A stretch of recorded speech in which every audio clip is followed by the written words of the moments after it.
Picture this. You're standing on a coastline in the year 2095, watching the waves roll in under a sun that feels hotter than it should. Somewhere out there, beneath those dark waters, the last giants are dying.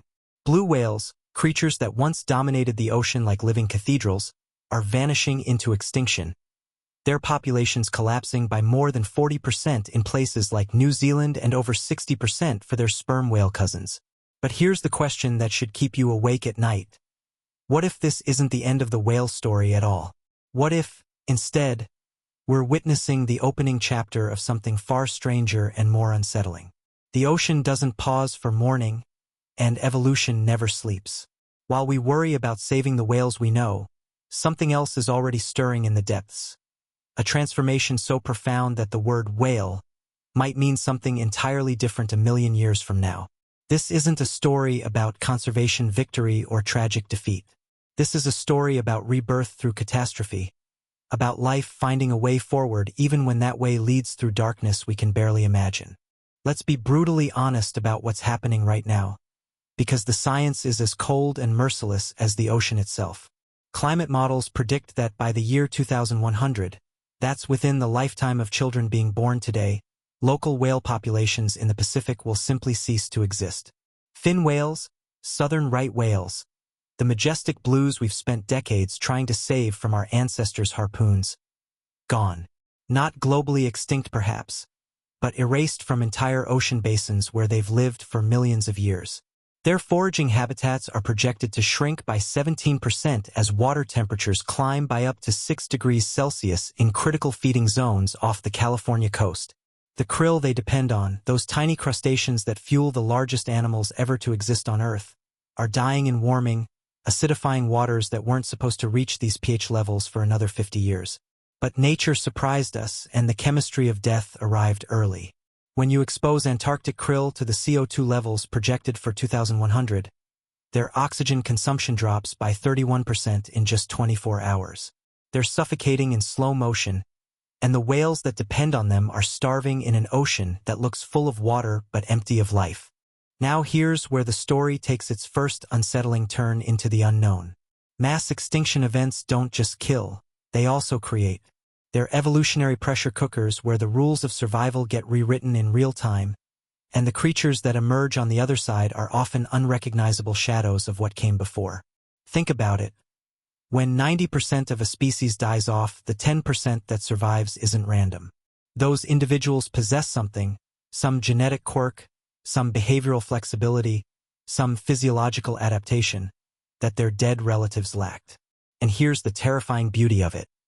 Those survivors don't just persist, they multiply, filling empty ecological niches with their strange new traits until the species itself transforms into something its ancestors wouldn't recognize. This has happened before in Earth's history, during mass extinctions far worse than what we're facing now. The ocean doesn't care about our sentiment or our memories of breaching humpbacks and singing blues. The ocean cares only about what can survive in the water as it is, not as it was. So let's ask a question that sounds like science fiction but is rooted in hard evolutionary biology. What happens to whales that can't go extinct? Here's a fact that should send chills down your spine. Cetaceans crossed an evolutionary point of no return somewhere around 50 million years ago. Their bodies became so specialized for aquatic life that returning to land is no longer an option coded in their DNA. They're trapped in the ocean, for better or worse, in sickness and in health, until extinction do them part. But extinction operates on a peculiar timeline. When we say a species goes extinct, we usually mean it dies out completely, but evolution offers a darker alternative: extinction through transformation. The blue whale as we know it might vanish, but its descendants, creatures carrying blue whale DNA twisted and reshaped by thousands of generations of brutal selection, might persist. Those descendants might be so different that we'd need a new name for them entirely. The question isn't whether whales will vanish, but what they'll become as the ocean forces them to adapt or die. And the answer, supported by evolutionary models and speculative biology, is genuinely disturbing. Let's paint a picture of one possible future, and I promise you this isn't comfortable territory. Imagine descendants of baleen whales, those gentle filter feeders that inspired centuries of maritime awe, reverting to something more primal and predatory.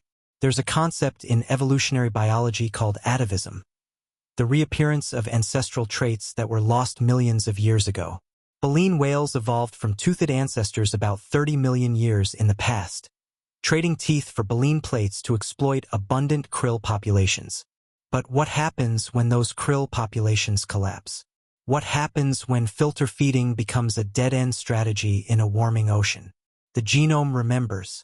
Buried in whale DNA are the blueprints for teeth, and under the right pressure, those blueprints could be expressed again. We could see the rise of what speculative biologists call redentiforms, retoothed whales that have shrunk dramatically in size and returned to active hunting. Picture a creature barely a meter long, lurking in shallow tropical waters where the Middle East used to be above sea level, its jaws bristling with needle-sharp teeth as it hunts reef fish. This isn't a whale as you imagine it. This is evolution running backward, unspooling 30 million years of adaptation because the present offers no other path forward. And that's just the beginning, because the ocean isn't uniform. It's a patchwork of radically different environments, each exerting its own evolutionary pressures.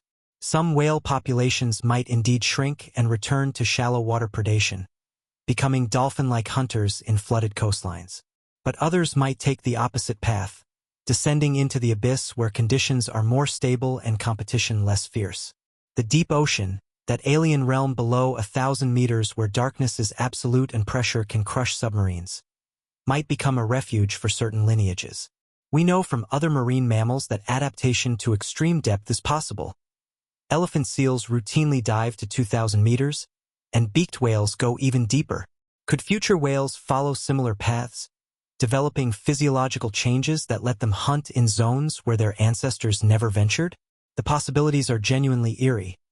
Slower metabolisms to conserve energy in food-scarce environments, extended lifespans like Greenland sharks that can live for centuries, bodies restructured to withstand crushing pressure, perhaps even bioluminescence for communication in waters where light never penetrates. These wouldn't be the whales of nature documentaries. These would be something closer to deep-sea monsters, adapted to a world without sun, without warmth, without mercy. But here's where the mystery deepens into something that borders on philosophical horror. Whales aren't just large animals, they're intelligent. Sperm whales have the largest brains of any creature that has ever lived on Earth, with complex social structures and communication systems we're only beginning to understand. Humpbacks create songs that change and evolve culturally across populations.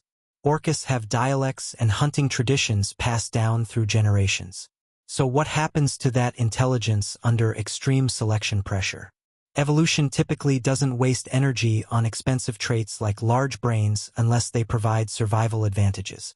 In a collapsing ocean ecosystem, could whale intelligence actually accelerate as a survival tool?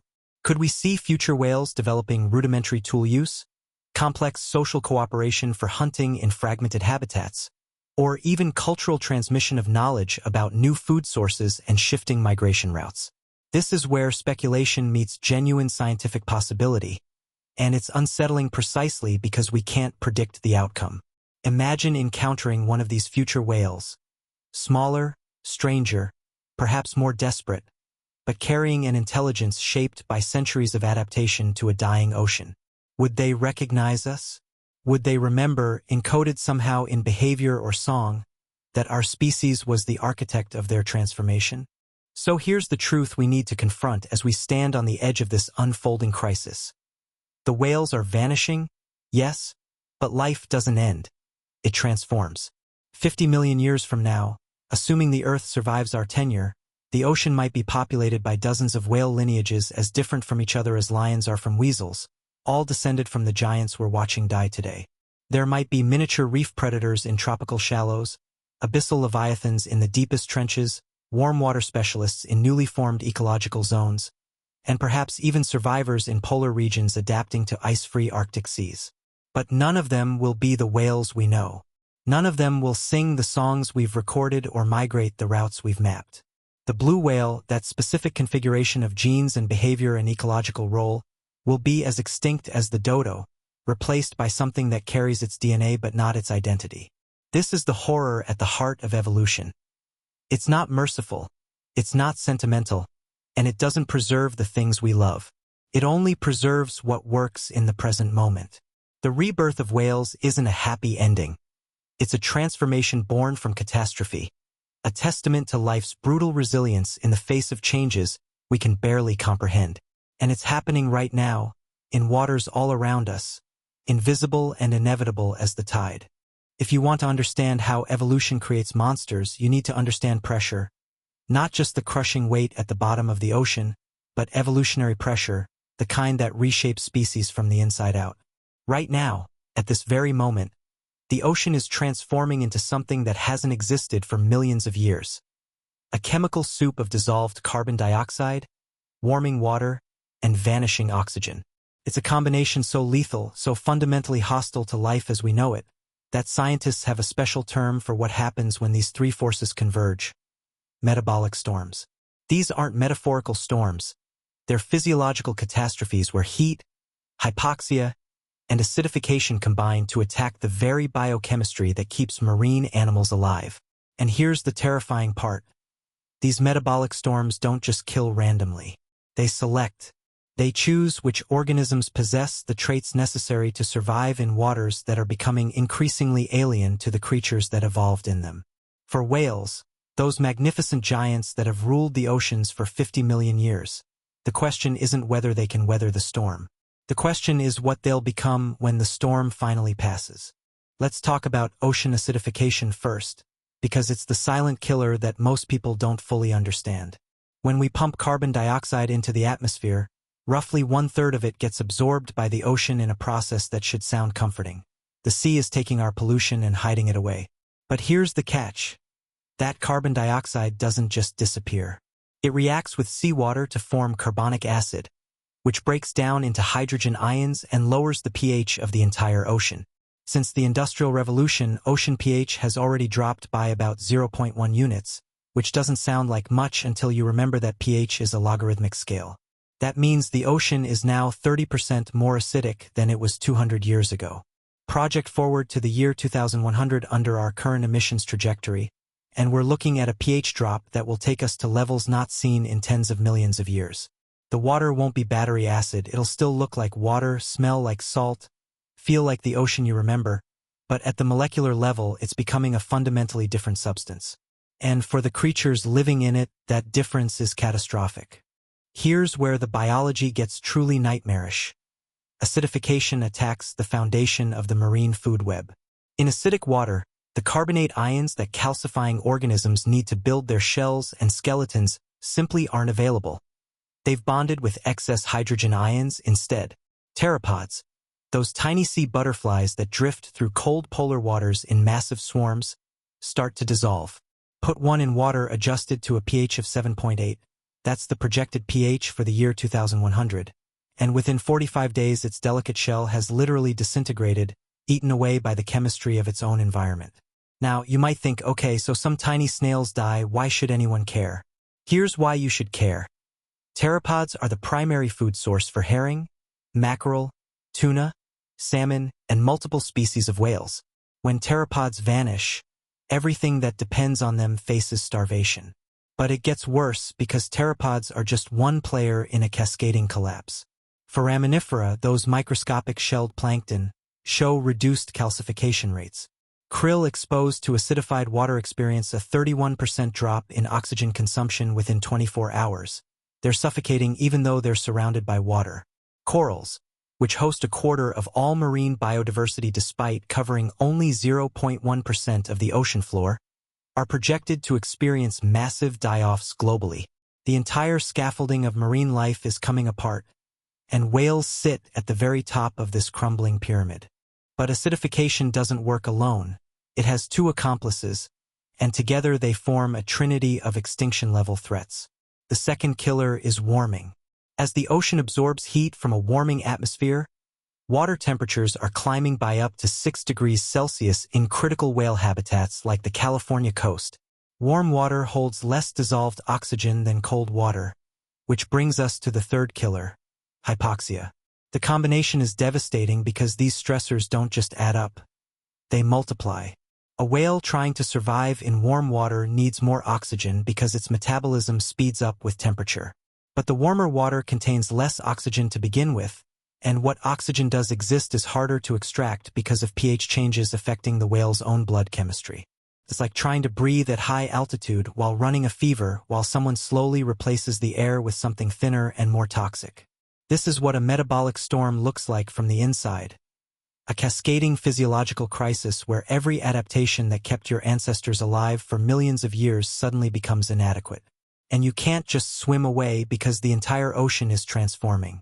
Now here's where evolutionary biology enters the picture with all its cold, indifferent mathematics. When an environment becomes hostile, populations don't die uniformly. There's variance. Some individuals possess genetic variations that make them slightly more tolerant of heat, or slightly better at extracting oxygen from depleted water, or slightly more flexible in their diet when traditional prey disappears. Under normal conditions, these variations don't matter much. But in a metabolic storm, they become the difference between extinction and survival. Natural selection, that famous mechanism that Darwin described nearly 200 years ago, isn't gentle. It's a brutal winnowing process where the vast majority die and only the best adapted survive to reproduce. And here's the key insight. The traits that confer survival in a crisis often come with trade-offs. Maybe a whale that can tolerate warmer water has a slower metabolism, which means it needs less food, an advantage when prey is scarce. But that slower metabolism might also mean slower swimming speeds, which affects hunting success and predator avoidance. Evolution doesn't create perfect organisms. It creates organisms that are good enough to survive whatever the environment throws at them, and good enough in a collapsing ecosystem can look very strange indeed. Let's imagine the selection pressures facing different whale populations over the next few thousand generations, because evolution operates on timescales that make human lifetimes seem like heartbeats. Baleen whales that depend on krill and pteropods, those filter-feeding giants, are facing immediate crisis. Their entire feeding strategy is predicated on the existence of massive prey aggregations in cold, productive waters. As those waters warm and acidify, the prey populations are collapsing. Some whale populations will simply go extinct. Their genetic lineages will terminate, erased from the earth as completely as if they'd never existed. But other populations might possess just enough genetic flexibility to shift their behavior. Maybe some individuals start supplementing their diet with jellyfish, which are actually thriving in warming, acidified waters. Maybe others begin feeding in different areas, exploring habitats their ancestors avoided. These behavioral changes, if they have any genetic component at all, get passed to the next generation. And that next generation faces even more extreme conditions, which selects even more strongly for flexibility and adaptability. Over thousands of generations, you could see entire populations transforming. Shrinking in body size because large bodies require too much food in a depleted ocean, developing different jaw structures to handle new prey types, changing migration patterns to follow shifting food sources. The blue whale as we know it, that specific morphology, that specific behavior, could fracture into multiple divergent lineages, each adapted to different corners of a transformed ocean. And then there are the truly strange possibilities, the evolutionary pathways that sound like science fiction but are grounded in known biological mechanisms. Atavism, the reappearance of ancestral traits that were lost millions of years ago. Baleen whales evolved from toothed ancestors, and the genes for teeth are still buried somewhere in their genomes, suppressed but not deleted. Under extreme selection pressure, could those genes be reactivated? Could we see the evolution of whales that have both baleen and teeth, transitional forms that can both filter feed and actively hunt? Or could the genes for baleen be lost entirely in some populations, replaced by a return to full dentition, a complete regression to a body plan that worked 30 million years ago? Speculative biologists have proposed exactly this scenario. The rise of redeniforms, small toothed descendants of filter feeders that have adapted to hunting in warm, shallow waters. It sounds impossible until you remember that evolution has no foresight and no sentiment. It doesn't care about preserving the magnificent adaptations of the past. It only cares about what works right now, in the water as it currently exists. If teeth work better than baleen in the future ocean, then teeth will return, and 50 million years of filter feeding specialization will be erased in a fraction of that time. This is the reality of evolutionary pressure. It's not a gentle guiding force. It's a hammer. And right now, that hammer is falling on whale populations all across the globe with a force and speed unprecedented in their evolutionary history. The ocean has changed before. It's gone through ice ages and warm periods, cycles of productivity and collapse. But those changes typically occurred over millions of years, giving species time to adapt gradually through normal evolutionary processes. What we're seeing now is happening in centuries, maybe decades. That kind of rapid environmental change doesn't allow for gradual adaptation. It demands immediate flexibility or immediate death. The whales that survive the next 1,000 years won't be the biggest or the strongest. They'll be the most adaptable, the most behaviorally flexible, the ones capable of exploiting new niches in an ocean that no longer resembles the one their ancestors knew. And those survivors will be the founders of entirely new lineages, carrying the genetic legacy of whales forward into a future where the word whale might mean something completely different. This isn't evolution as progress, it's evolution as transformation through trauma.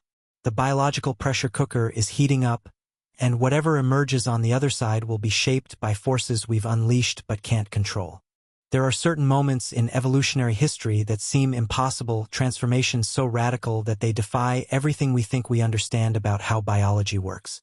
One of those moments occurred about 34 million years ago when the ancestors of modern baleen whales did something extraordinary. They threw away their teeth. These weren't simple teeth. They were the elaborate dentition of apex predators. Animals with heterodont jaws featuring incisors, canines, and complex cheek teeth that increased in intricacy toward the back of the mouth.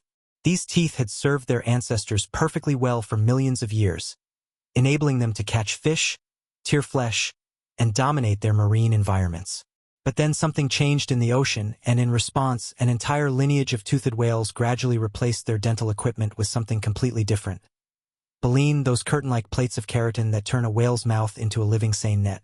It was one of evolution's most successful experiments, allowing these creatures to grow to sizes never seen before or since on Earth. But here's the unsettling question we need to confront. What happens when the experiment fails?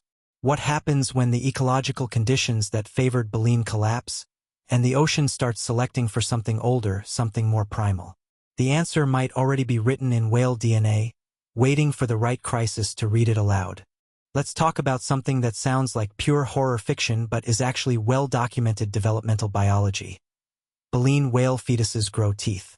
This isn't speculation or metaphor, it's observable fact. When a bowhead whale is still developing in its mother's womb, its tiny embryonic jaws sprout dozens of tooth buds in both the upper and lower mouth. These aren't just cellular suggestions of teeth.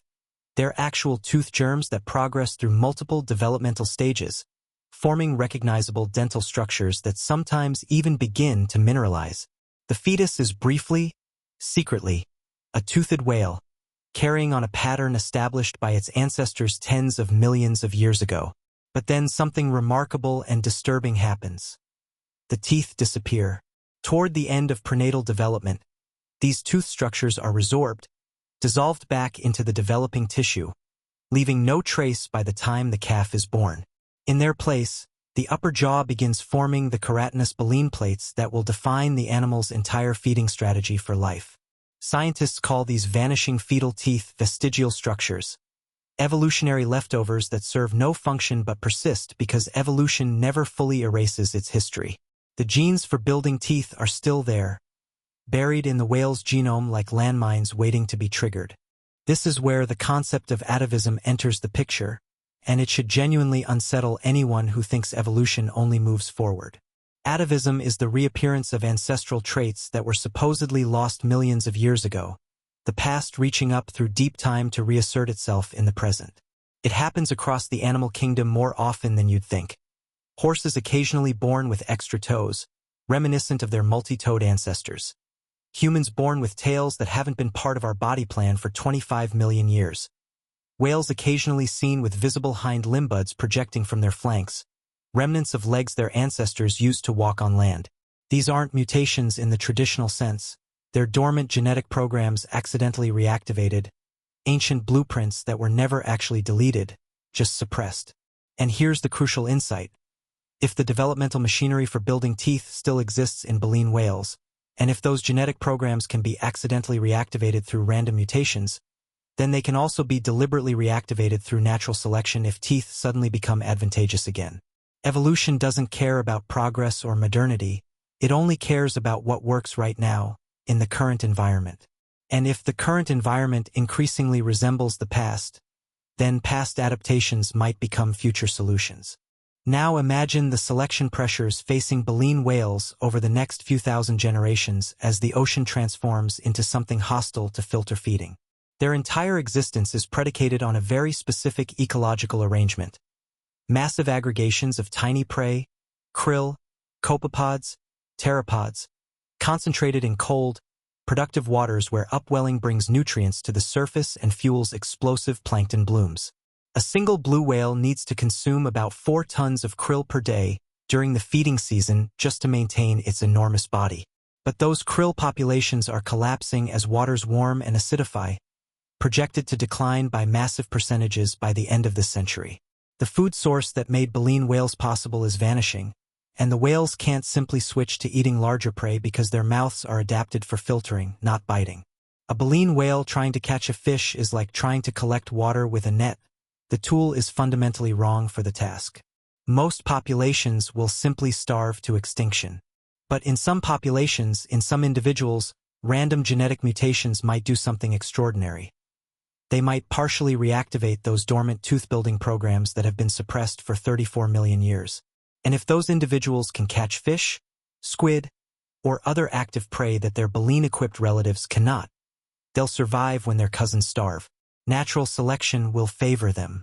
Their genes will spread, and evolution will begin running backward. This isn't just theoretical speculation. There's actually a term in speculative biology for what might emerge. Redentiforms, meaning those who have regained teeth. Picture descendants of humpbacks or right whales, but fundamentally transformed. They'd be smaller first of all, because large bodies require enormous amounts of food, and a filter-feeding giant can't survive on the fish and squid that's scattered across a warming, depleted ocean. So selection would favor smaller individuals, perhaps shrinking over thousands of generations from 30-meter leviathans to creatures barely 2 or 3 meters long. Their baleen might persist initially as vestigial structures, evolutionary baggage that hasn't been fully selected away yet, but their jaws would begin showing something genuinely disturbing. Teeth. Not the elaborate heterodont dentition of their ancient ancestors necessarily, but perhaps simple conical teeth suited for gripping slippery prey. Or maybe, through the strange lottery of atavistic reactivation, some individuals might develop more complex teeth reminiscent of basilosaurid ancestors, triangular teeth with multiple cusps, tools for tearing flesh. The exact morphology would depend on which portions of the ancestral dental genetic toolkit get reactivated and in what combinations.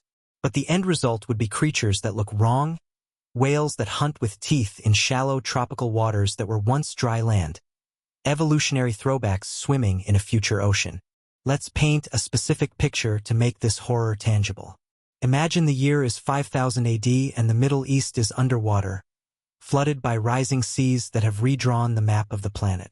The Persian Gulf has expanded into a shallow tropical sea, warm and relatively low in productivity compared to the cold waters where baleen whales once thrived. But life has adapted because life always adapts. Swimming through these flooded deserts is a creature that descends from minke whales, but you'd never recognize the relationship by looking at it. It's small, barely over a meter in length, with a streamlined body adapted for hunting in coral reefs and seagrass meadows. Its mouth bristles with needle-sharp teeth perfectly designed for catching the abundant reef fish that dart through these new ecosystems. Call it the pygmy turtlefin, after its peculiar paddle-shaped flippers. It hunts alone or in small groups, using echolocation to track prey through murky coastal waters. The successful, well-adapted, thriving even. But here's what makes it unsettling. This creature represents a reversal of 30 million years of evolution. The blue whale's lineage, which achieved the largest body size in the history of life on Earth through specialized filter feeding, has terminated in something resembling a dolphin-sized predator. That's not evolution as progress. That's evolution as survival at any cost, even if that cost is becoming unrecognizable. And the redentiforms are just one possible outcome. Because evolution doesn't produce single solutions, it produces radiations, explosions of diversity as different populations adapt to different niches.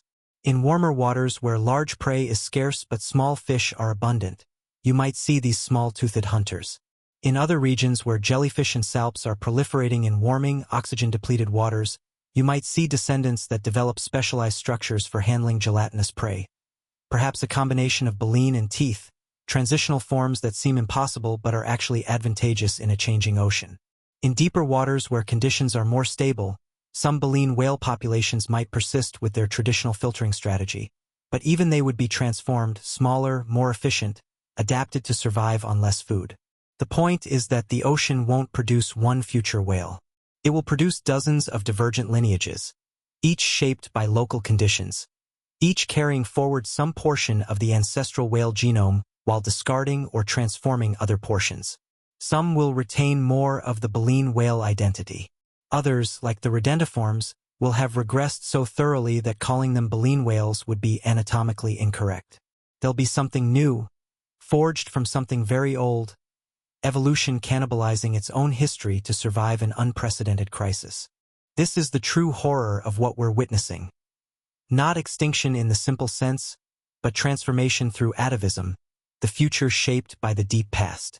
Baleen whales spent 34 million years perfecting their filter-feeding strategy, growing to magnificent sizes, filling a crucial role in ocean ecosystems. They became icons of conservation, symbols of nature's grandeur and our responsibility to preserve it. But if the conditions that made baleen advantageous disappear within a few centuries, a geological eye blink, then evolution has no choice but to explore other options. And the easiest option, requiring the fewest new mutations, is to reactivate old genetic programs that worked perfectly well in ancient oceans. The teeth are still there, coded in dormant genes, waiting for the right environmental trigger to express themselves again.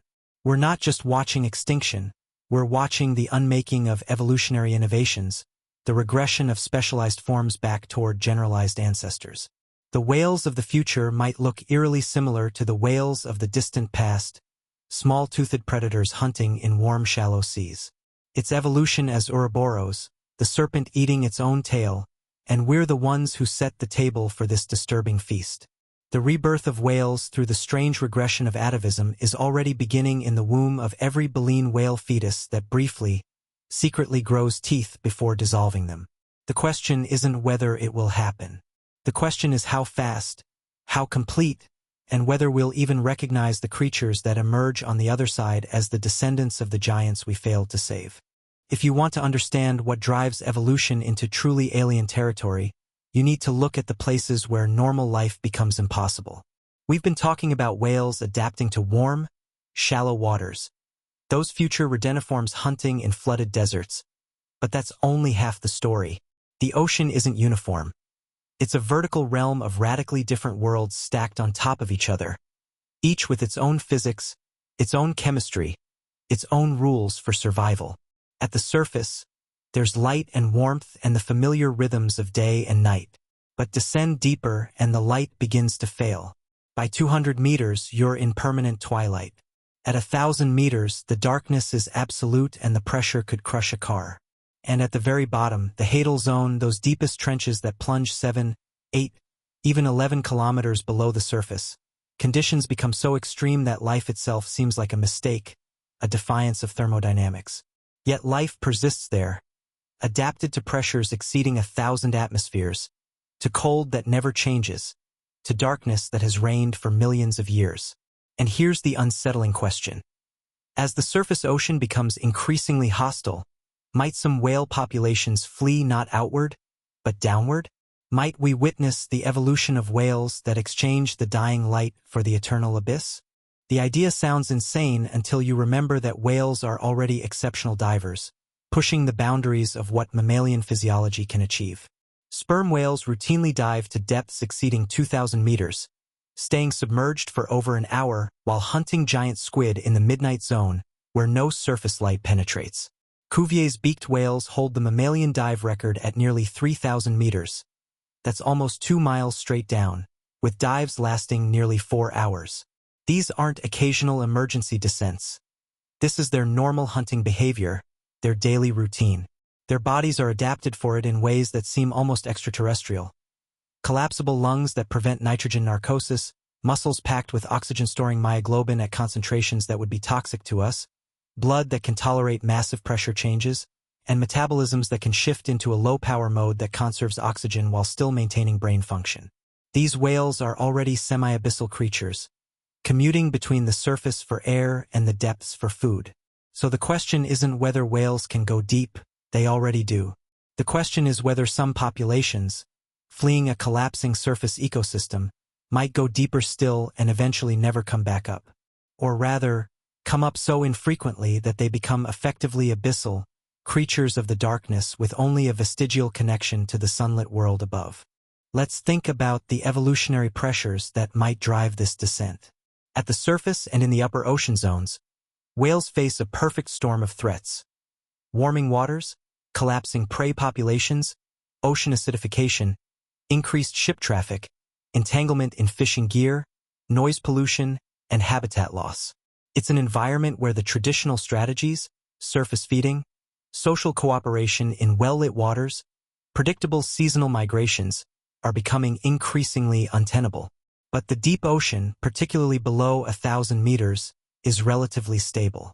Temperatures down there don't fluctuate much with surface climate change. The water stays perpetually cold, hovering just above freezing. Pressure is intense, but it's consistent. Most importantly, the deep ocean remains relatively unexploited by humans. We fish it less, we pollute it less, we disturb it less. For whale populations struggling at the surface, the depths might represent an ecological refuge, an escape from the catastrophe unfolding in the sunlit zones. Natural selection would favor any individuals capable of diving deeper, staying down longer, and extracting more resources from the abyssal food chain.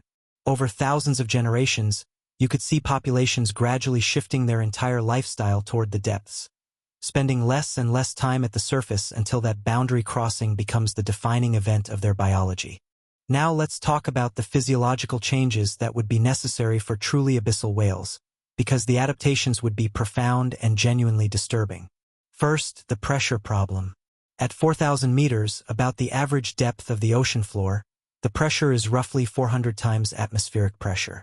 That's enough to compress human tissue, collapse air-filled spaces, and alter the very chemistry of proteins. Deep-sea fish have evolved several strategies. They eliminate air-filled swim bladders entirely. Their bodies are somewhat gelatinous and compressible, and their cellular proteins are stabilized with special molecules that prevent denaturation under pressure. A whale descending to these depths permanently would need similar adaptations.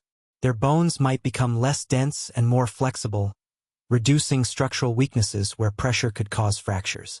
Their tissues might accumulate trimethylamine oxide, the same pressure-protective compound found in deep-sea fish, though at concentrations that would make their flesh smell horrific to surface dwellers. Their eyes would face an interesting problem. At depths below 1,000 meters, there's not enough sunlight for vision to be useful, so why maintain expensive visual systems? You might see populations evolving smaller eyes, eventually losing them entirely, becoming blind swimmers navigating purely through echolocation and chemical sensing, their skulls smooth where eye sockets used to be. Then there's the oxygen problem, which becomes truly nightmarish. Whales are mammals. They breathe air, which means even the deepest diver must eventually return to the surface. But what if selection favored individuals who could extend those surface intervals longer and longer? Current sperm whales spend about 10 minutes at the surface between hour-long dives. But imagine descendants who surface only once a day, spending 23 hours in the abyss and 1 hour breathing at the surface. Over evolutionary time, you could see bizarre physiological changes. Vastly increased blood volume and myoglobin concentrations to store more oxygen, metabolic rates slowing to near hibernation levels, brain tissue that's extraordinarily tolerant of low oxygen conditions, perhaps even some form of anaerobic metabolism for supplemental energy during the longest descents.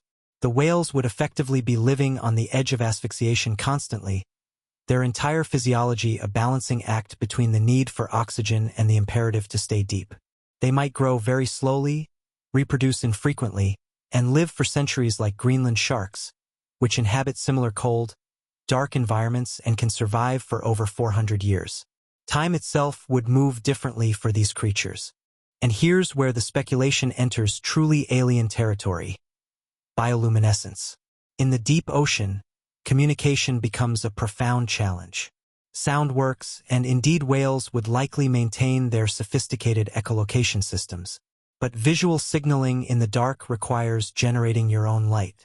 Many deep-sea organisms have evolved bioluminescence, the ability to produce light through chemical reactions in specialized cells called photophores.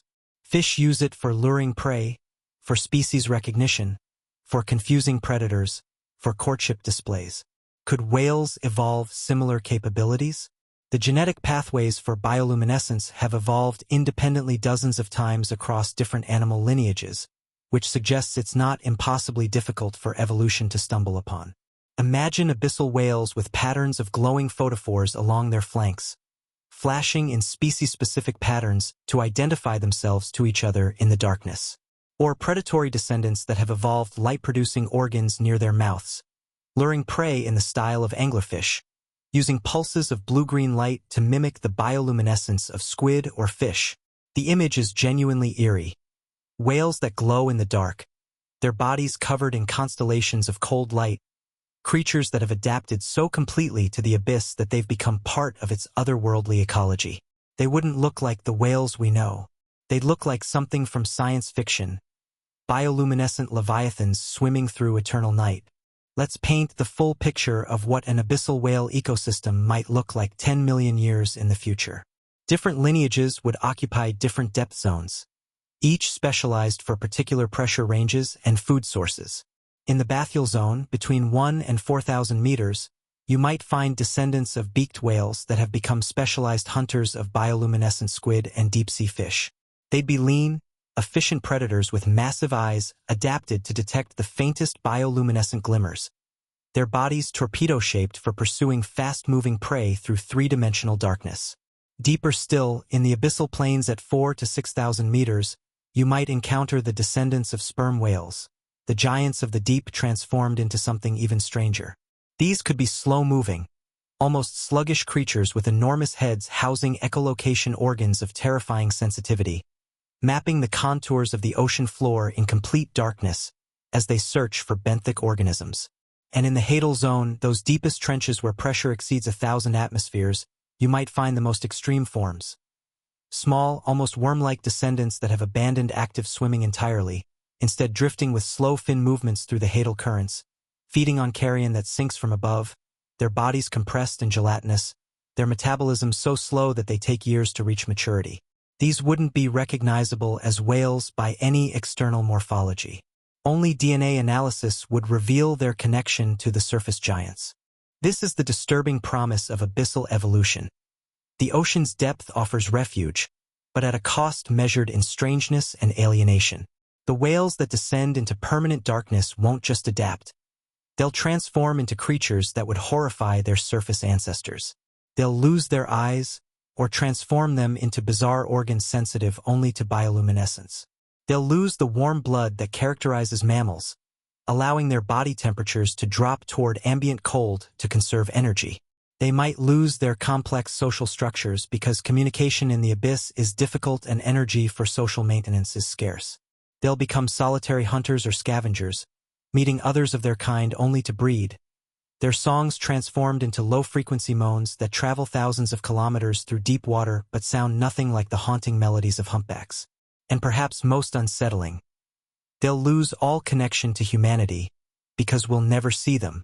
They'll evolve in darkness, depths we can barely reach, pursuing an evolutionary trajectory completely independent of surface conditions. While we worry about warming oceans and melting ice and collapsing fisheries, they'll be transforming in the abyss, becoming something we won't discover for millennia. The rebirth of whales in the deep ocean is a rebirth into profound isolation and strangeness, evolution taking its strangest turn in Earth's last unexplored frontier. And it's already beginning, right now, in the descent of every sperm whale that dives deeper than its ancestors dared, testing the boundaries of what's possible in the eternal, crushing, unforgiving dark. There's something uniquely unsettling about intelligence trapped in a dying world. We humans like to think of intelligence as our salvation, the trait that lets us manipulate our environment to suit our needs. But what happens when the environment changes so fast that intelligence alone can't save you? What happens when you're smart enough to recognize the catastrophe unfolding around you but not powerful enough to stop it? This is the paradox facing whales right now, and it should terrify us because whales aren't just large animals. They're among the most cognitively sophisticated creatures on Earth. Sperm whales possess the largest brains ever to evolve in any animal, weighing up to 9 kilograms with highly developed cerebral cortex structures. Humpback whales create complex songs that change and evolve culturally across populations, showing evidence of learning and innovation. Orcas have distinct dialects, hunting traditions passed down through generations, and social structures so complex that researchers refer to them as cultures. So here's the disturbing question we need to confront. What happens to that intelligence under extreme evolutionary pressure? Does it disappear, selected away because big brains are metabolically expensive luxuries a starving animal can't afford? Or does it intensify, accelerating as a survival tool in ways we can barely predict? The answer might be the most unsettling aspect of whale evolution yet. Let's establish what we're actually talking about when we discuss whale intelligence, because this isn't some vague anthropomorphic projection, it's measurable neurobiology. Cetacean brains possess a level of structural complexity that rivals or exceeds our own in certain areas. They have spindle neurons, specialized cells found only in humans, great apes, elephants, and cetaceans, which are thought to be involved in social cognition and emotional processing. Their neocortex, the region responsible for higher-order thinking, is highly convoluted with elaborate folding patterns that maximize surface area. Some whale species show evidence of metacognition, thinking about thinking, demonstrated in experiments where dolphins can assess their own uncertainty and request help when tasks become too difficult. They use tools. Dolphins use marine sponges to protect their rostrums while foraging on the seafloor, and they transmit this behavior culturally within specific family groups, not through genetic programming. Humpback whales coordinate complex bubble net feeding, where dozens of individuals work together to herd and trap fish, with each whale playing a specific role that requires real-time communication and spatial awareness. This isn't instinct, it's learned, flexible behavior that demonstrates genuine cognitive sophistication. And here's the crucial point. Intelligence on this scale doesn't evolve accidentally. It evolves because it provides survival advantages that outweigh the enormous metabolic cost of maintaining a large, energy-hungry brain. But those advantages are context-dependent. Change the context radically enough, and intelligence becomes either humanity's greatest asset or evolution's cruelest joke.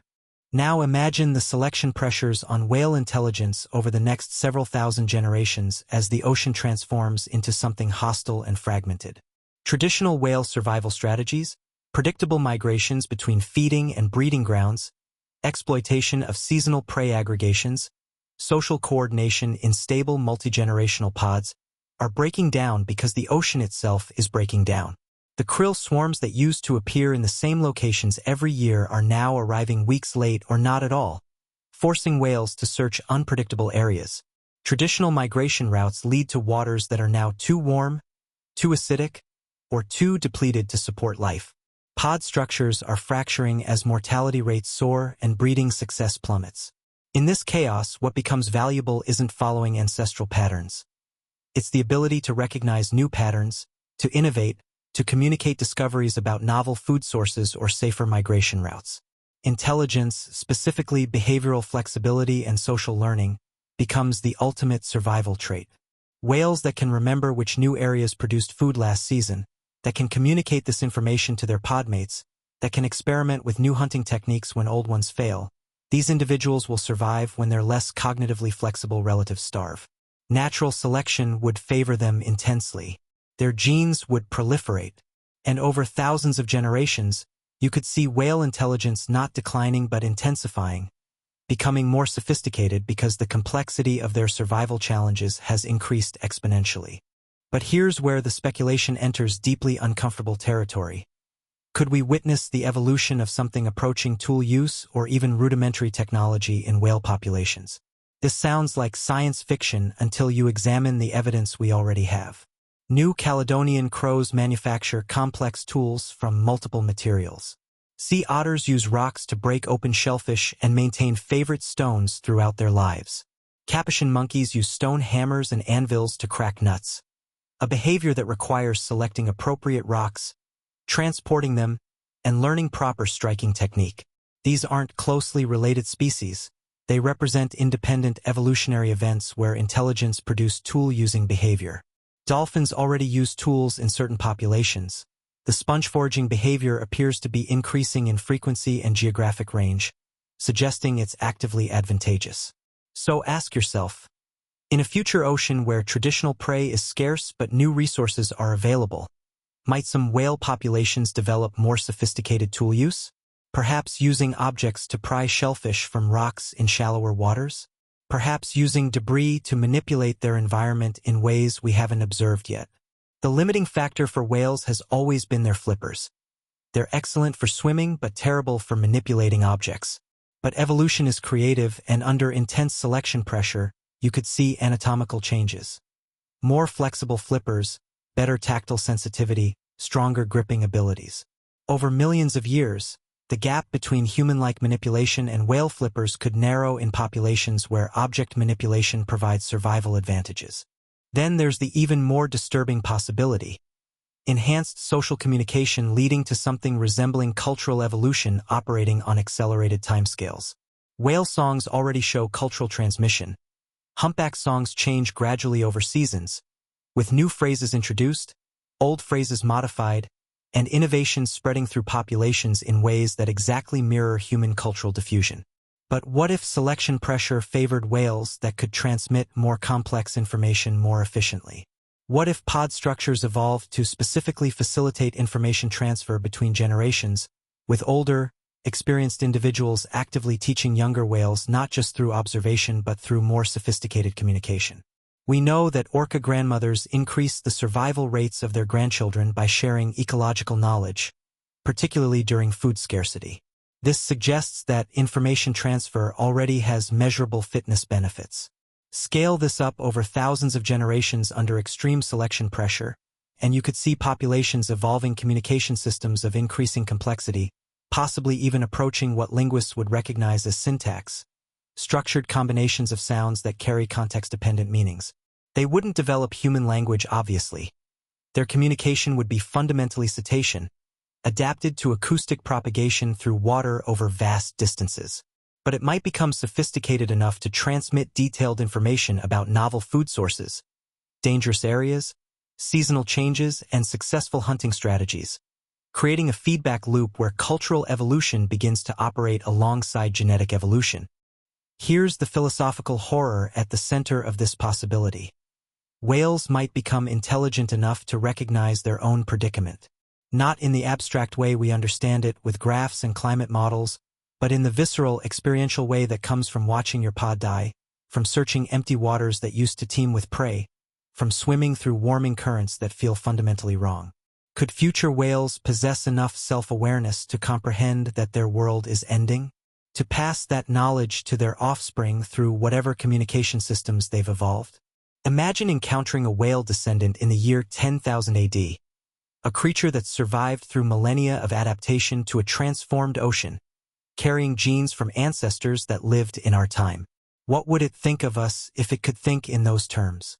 Would there be recognition in some deep neurological sense that human ships represent the species that destroyed the world its ancestors knew? This ventures into anthropomorphic speculation, but the unsettling truth is that we genuinely don't know the limits of cetacean cognition because we can barely communicate with them using our current technology. And if intelligence accelerates under selection pressure, future whales might be substantially more cognitively sophisticated than the whales we study today, making our current ignorance even more profound. They might be aware in ways we can't measure or recognize, carrying a kind of ancestral memory of loss encoded in behavior and song. Let's bring this back to specific evolutionary scenarios because speculation without grounding becomes meaningless. In different ocean regions facing different pressures, whale intelligence might evolve along divergent pathways. In fragmented coastal habitats where human activity is intense and prey is scarce but varied, you might see populations evolving increased behavioral flexibility, generalist intelligence that allows exploitation of novel food sources, navigation through shipping lanes and fishing zones, and rapid adaptation to changing conditions.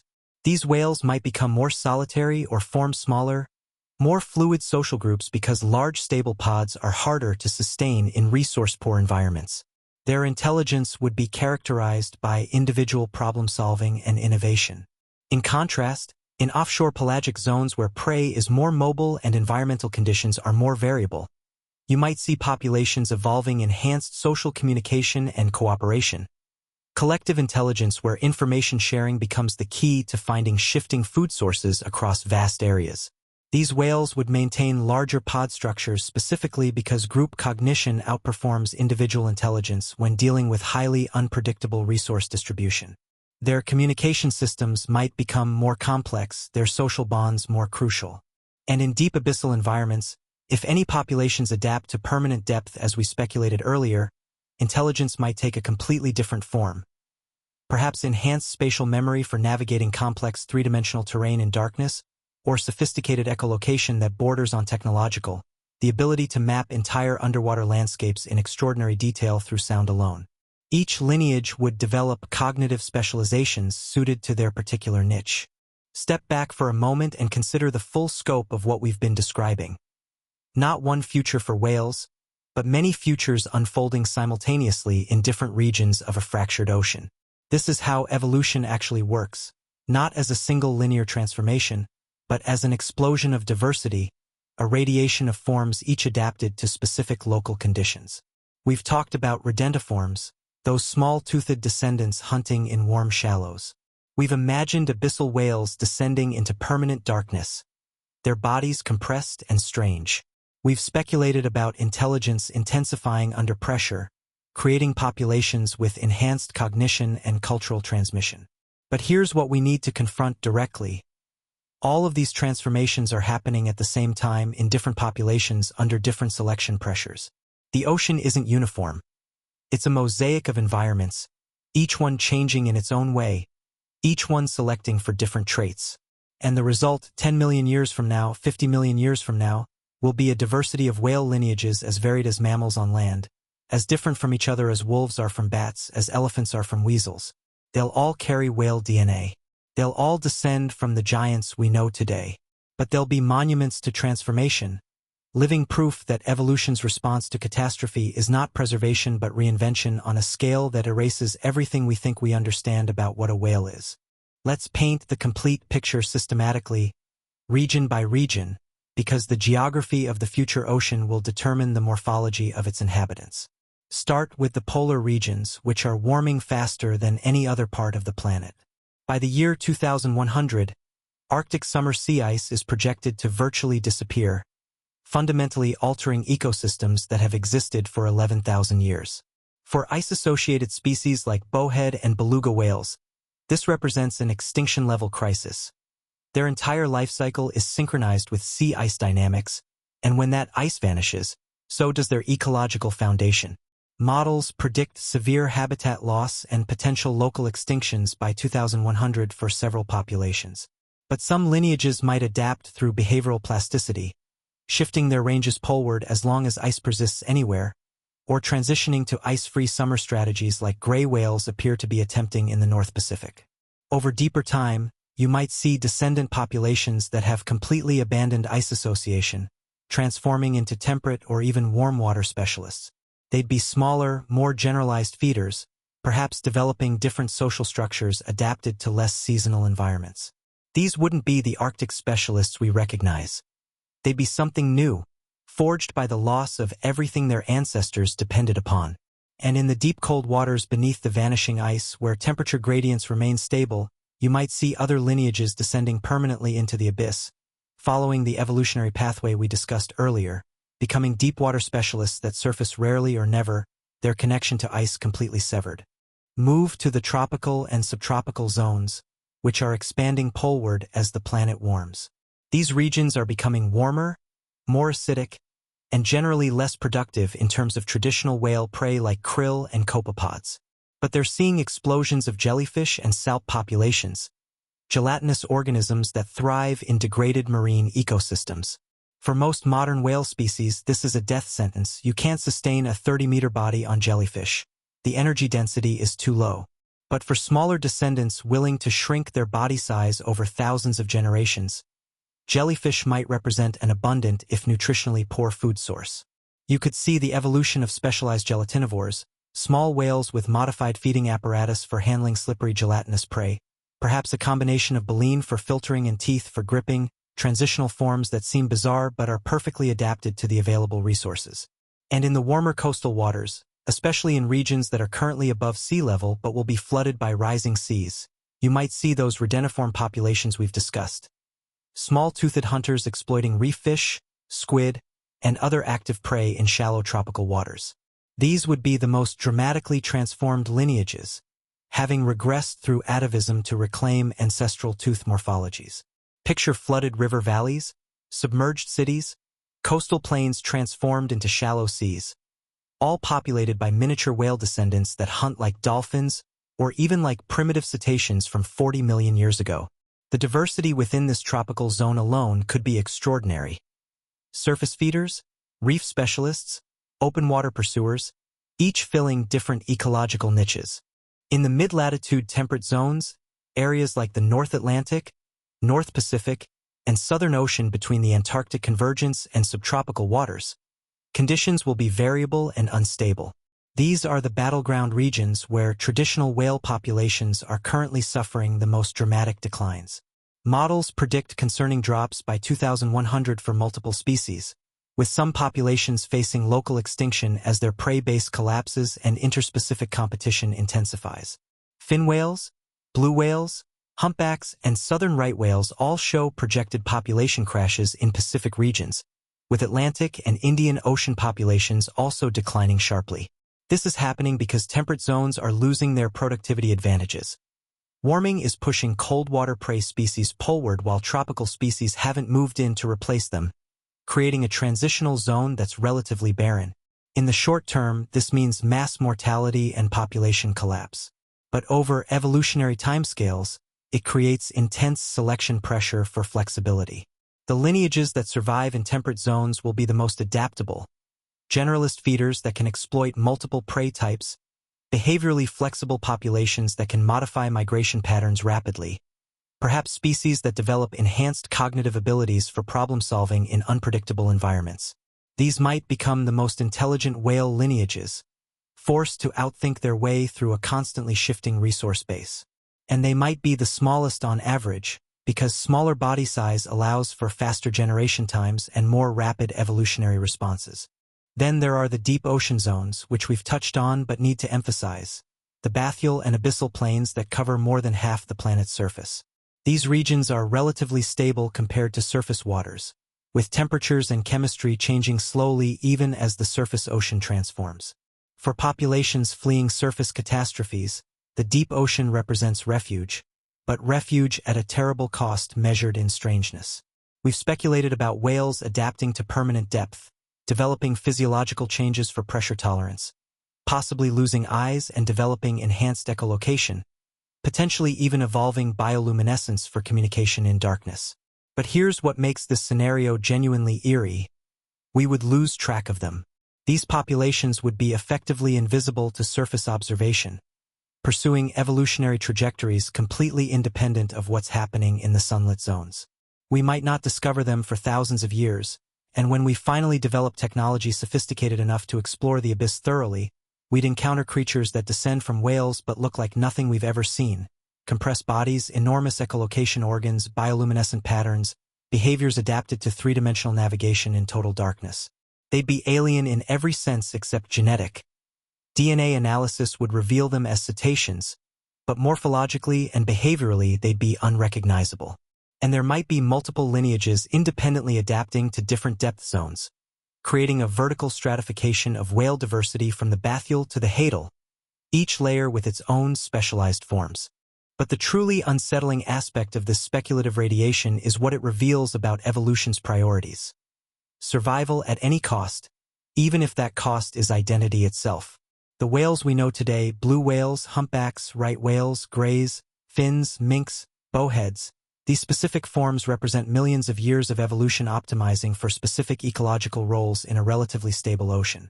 They're magnificent precisely because they're so specialized, so perfectly adapted to their niches. Blue whales are the largest animals ever to exist because extreme size is advantageous for their filter feeding strategy in krill-rich polar and temperate waters. Humpbacks have those extraordinarily long flippers because they enable exceptional maneuverability for bubble net feeding.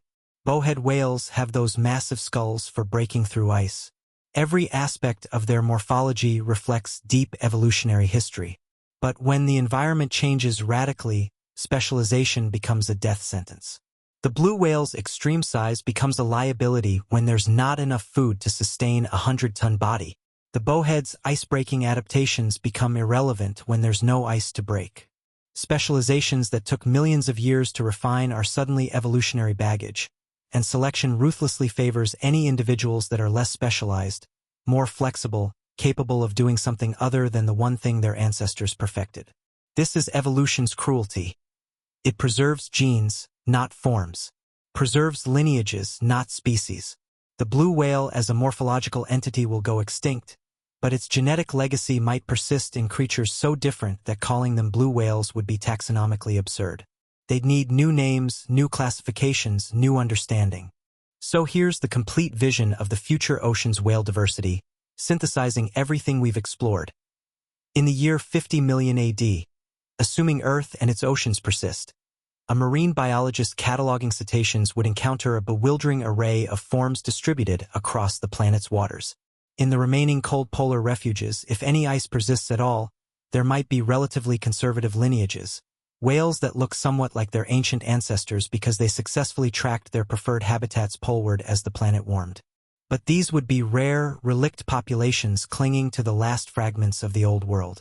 In the vast tropical and subtropical zones now covering much of the ocean, you'd find dozens of small to medium-sized species.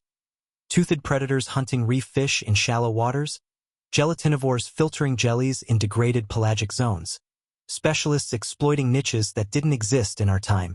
In the unstable temperate zones, you might find fewer species but more cognitive sophistication, generalist species with large brains relative to body size, complex social structures, and behavioral flexibility approaching what we see in primates. In the deep ocean, distributed vertically by depth tolerance, you'd encounter the most alien forms. Bioluminescent deepwater specialists, pressure-adapted abyssal dwellers, possibly even hadal specialists in the deepest trenches, all of them descended from surface whales but transformed beyond recognition. And across all these zones, you'd see size variation from creatures barely a meter long to possible deep-sea giants that grow slowly over centuries. The total diversity might rival or exceed the diversity of cetaceans during their Miocene peak 15 million years ago, when dozens of species occupied the world's oceans. But the compositions would be completely different, shaped by fundamentally different environmental pressures. This is the rebirth completed. Not a return to glory, but a transformation through trauma that produces something new from the ashes of what was lost. Evolution doesn't care about our aesthetic preferences or our conservation goals. It doesn't preserve magnificent giants because we find them inspiring. It preserves whatever genetic combinations successfully reproduce in the environment as it actually exists, not as we wish it existed. The future ocean will have whales, probably lots of them, filling diverse niches across the planet's waters. But they'll be testaments to adaptation forged in catastrophe, monuments to life's brutal resilience in the face of changes we initiated but couldn't control. Every one of those future species will carry in its genome an invisible scar, a genetic bottleneck marking the moment when its ancestral population nearly went extinct before a few individuals with the right combination of traits survived and founded a new lineage. They'll be survivors' descendants, inheriting not just genes but an evolutionary history shaped by the mass mortality event we're witnessing right now.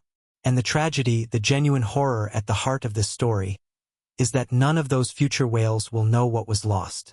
They'll be perfectly adapted to the world they inhabit because natural selection ensures adaptation to present conditions, not past ones. They won't carry memories of Antarctic krill swarms or the songs of humpbacks or the migrations of blues. Those things will be erased as completely as if they never existed, replaced by new behaviors, new songs, new migrations through a transformed ocean. The rebirth of whales is certain because life always finds a way. But it's a rebirth that requires the death of everything we're trying to save. And that should haunt us more than any extinction statistic possibly could.